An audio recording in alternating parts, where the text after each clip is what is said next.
Hey, what's up? It's B. Miller. Thank you so much for submitting all your questions, and special thanks to Romeo for having me. The first question is from Josiah from Newport Richey. Don't get really mad at me if I pronounce the name wrong. I'm sorry. What kind of vibe can we expect from your upcoming album? My album is a lot like my EP in terms of vibe and like the feel of it and the overall message and theme, but I think all the songs kind of sound a little different. Like, they all have really different track sounds and, like, instruments and speeds and stuff like that. So I think it'll be really cool because none of the songs sound anything alike, but at the same time, they all tie together. So we'll see how that goes. All right. Lisa from Lubbock, I think. What kind of warm-ups do you do before you get on stage? There's so many different kinds, but they're all like the same basic kinds that everyone else does, like the nee-ah, and like the nay, nay, nay, nay, nay, nay, nay, nay, nay, nay. We have to go all the way up the scale and all the way back down the scale, and it's really super annoying. But yeah, I guess everyone does the same ones. Zoe from Birmingham says, what is some advice you can give to those who may be insecure about themselves? Honestly, I think the only reason people are ever insecure about themselves is because of what they think other people think they should be.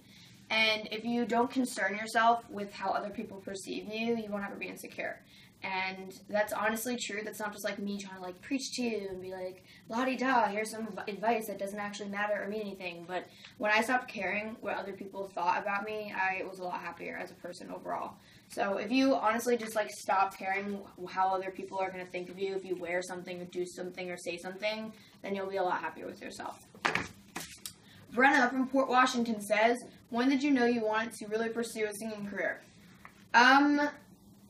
Honestly, I knew I wanted to pursue a singing career when I went on X Factor and I got on stage for the first time and I sang in front of all those people and they were like cheering for me, and I was like, this is really amazing. This is what I want to do, because it's like so cool when you're on stage and all those people are there and clapping for you and cheering you on. It's awesome. It's like the best feeling in the entire world. Elisa from Louisville says, what is your favorite season? Winter! Winter all day, every day. I wish I could live in a place where it was always winter. And now I live in California, which is really rough because it's so warm all the time. And it rained for the first time here in like 5 months on Halloween, which really sucks. So California is horrible. But winter is my favorite because I think when it's cold outside, people naturally want to be closer together.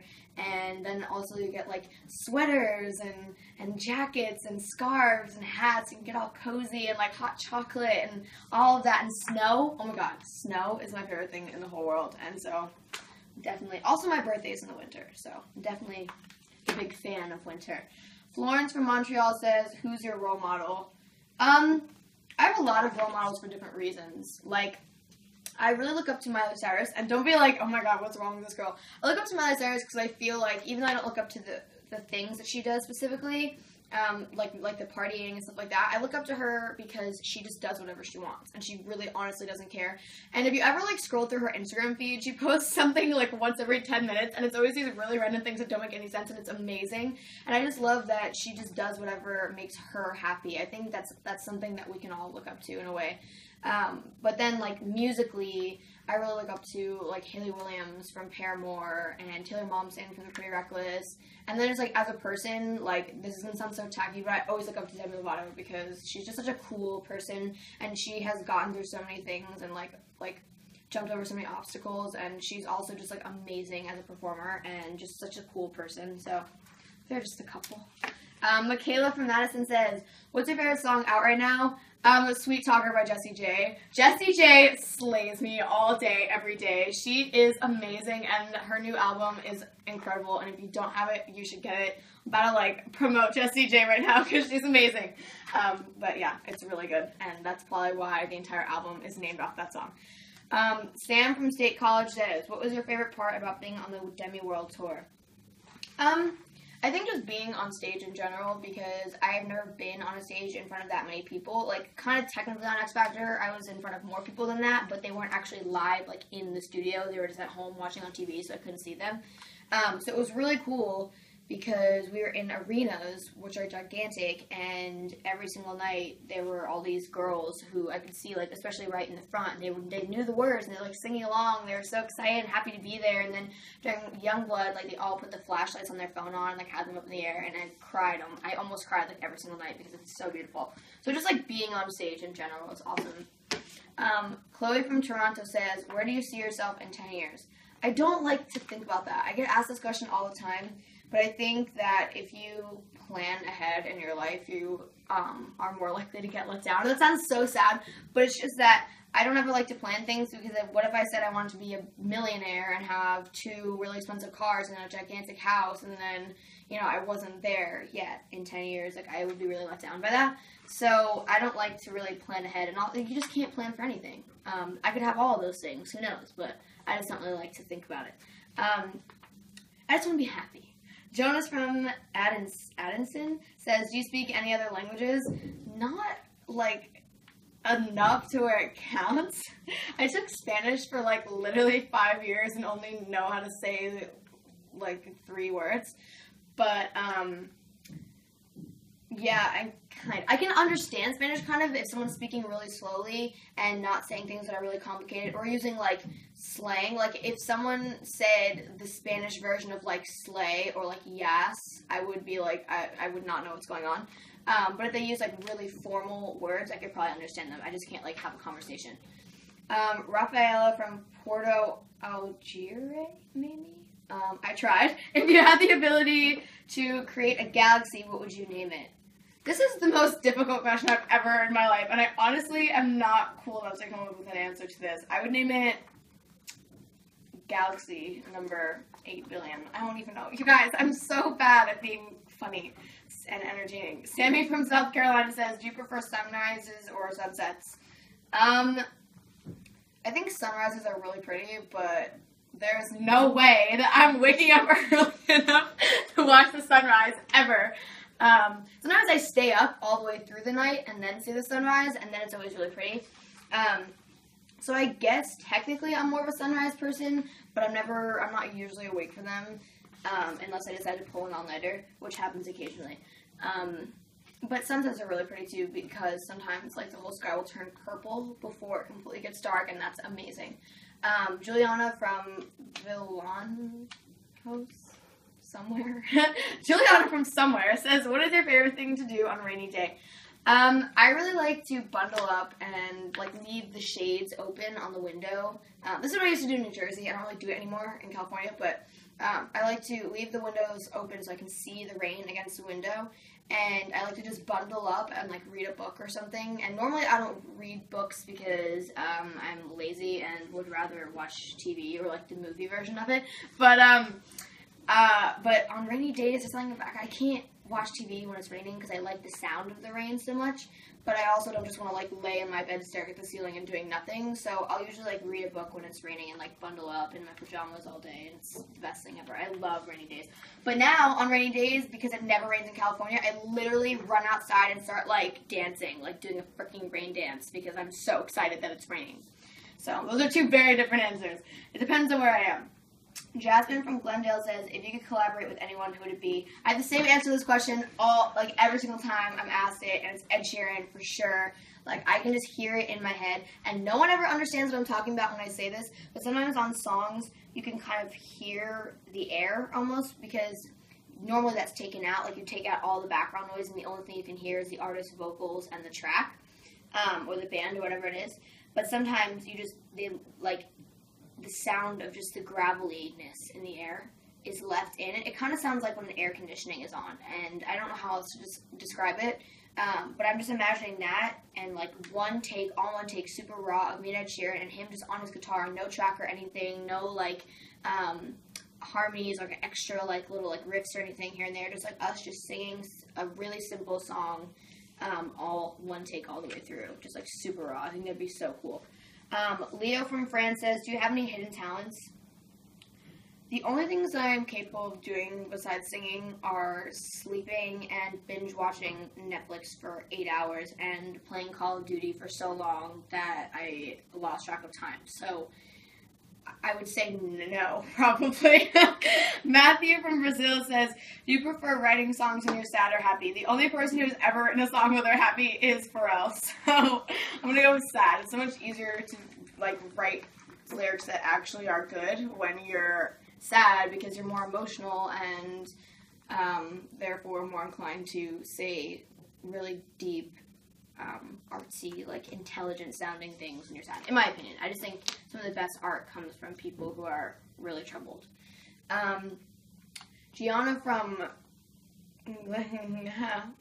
somewhere. Gianna, you know where you're from, girl. How do you feel when people say you've truly saved their life or inspired them?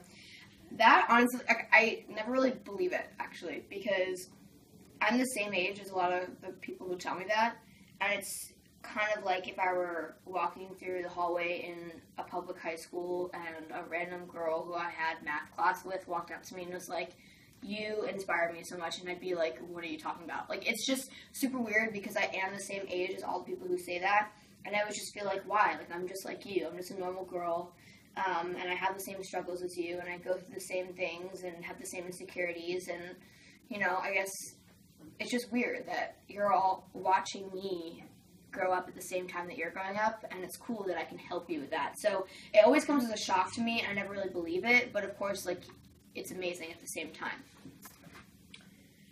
Carly from Georgia says, what's the craziest thing a fan has ever done for you? One time I got mugged, and I tweeted about it, and I was like, oh, I can't afford a new phone, that kind of sucks. And this one girl, her name is Kate, she's amazing, and she sent me $200 in the mail to contribute toward my new phone. Kate is also an adult, so it's not like some 12-year-old girl stole $200 from their parents and sent it to me. Kate is an adult, and she chose to do that herself, so that was the coolest thing ever. And I did. I went and got a new phone, so that was really awesome. Carla from Barcelona says, what is your favorite horror movie? Horror movies are tricky because none of them are actually ever really scary. Like, usually horror movies just come off as corny and cheap and, like, lame and more hilarious than scary because you're just laughing so hard at how stupid everything is.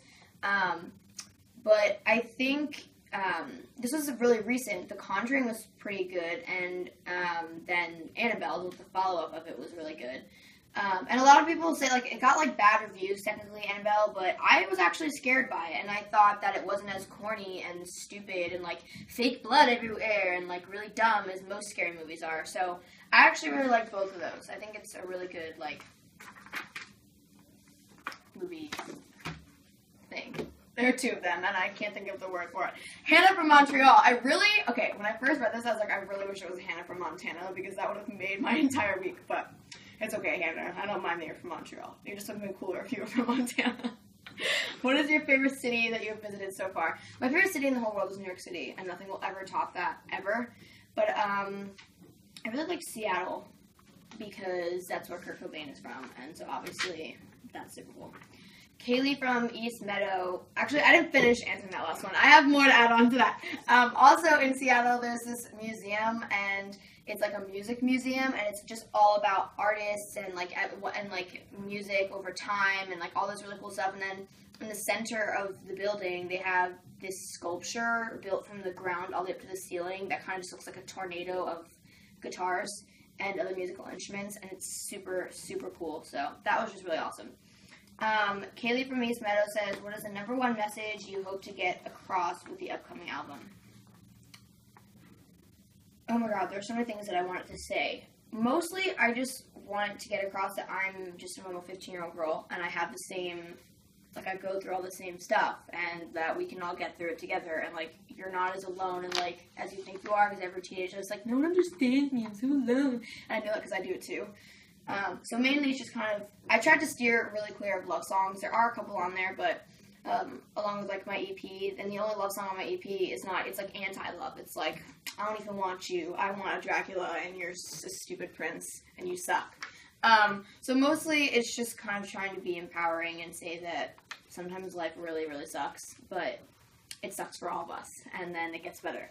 So mostly just that. And that you don't need a guy to be happy. Amanda from Sao Paulo. Did I say that right? I hope so. I hope people don't look at this and be like, this girl's a moron. She doesn't know how to pronounce any of these places. Will you go on your own headlining tour anytime soon? I know as much about that as you do, honestly. Like, I am informed of everything super, super, super last minute because that's unfortunately how the music industry works. But I feel like everyone is always like, yeah, like they must plan everything so far in advance. No, I know absolutely nothing until like it's happening. So, yes, at some point I will. It could be 3 months from now. It could also be 3 years from now. It will happen eventually. Hopefully sooner rather than later. But yes. Steve from Fulcroft, maybe, says, what does Youngblood mean to you? Youngblood is my favorite song that I've ever recorded, ever, because I just think the message can speak to so many people, and it's kind of pointing out that sometimes things really are horrible, and sometimes you feel so lost and alone and miserable, and that happens to everyone, and I'm not going to lie and be like, oh, life is amazing all the time, because it's really not, and it's really frustrating when artists and just anyone in general, like, say, like, everything's so great and la-di-da, and I'm, like, living in the clouds with a bunch of rainbows and magical unicorns and fairies. Like, that's so annoying, and when you are in a bad mood and you hear a song like that, it, like, you just kind of want to scream and, like, punch a wall, and I know that because I feel the same way. So I wanted to have a song that really points out the fact that bad things are going to happen, and life can be really sucky sometimes, but it happens to all of us, and you'll have your ups and downs, so you will fall, but you'll also be up high at some points, and it's kind of just a never-ending journey of ups and downs. Lindsay from St. John says, are you nervous for your debut album to drop? What kind of feelings are you feeling? I am nervous. I think every artist gets nervous before they drop music because I've had fans by my side for a really long time waiting for me to release an album, and I don't want to let them down, of course. But I like it, and I'm really happy with it, and so I think that all of my true fans who are here not only for my music, but just for me as a person are going to enjoy it because they'll just like that it's something that I can give to them and that I'm sharing my personal experiences with them and stuff. So I'm nervous, but I think that it'll probably be okay because I like it and I think the music is really good. What kind of feelings are you feeling? Nervousness. I'm very nervous, and I'm also really excited, and I'm also really impatient. Like, I'm super annoyed because I've been waiting to drop this album for like a year, and I still have to wait another couple months, but it's coming. I'm very excited. Perry from Tucson says, how did you react the first time you heard yourself on the radio? There's a video of this reaction on my Instagram, so you can go find out how I reacted to it. Hannah from Northampton says, can we have a fan base name, please? Why does no one ever know this? I can't even tell you how many times I've been asked this question, and there is a fandom name. You guys are the Beasts, which I know is kind of annoying to say, but, like, it's easy to be like, oh, I'm a beast. Like, that works. But when you're like, I am one of the beasts, it's super obnoxious, and I'm so sorry for that, but I think it's pretty cool. So, that's the fandom name. Anyway, that was all the questions I have. Thank you so much for submitting them, and thank you again to Romeo, and, okay, love you, bye.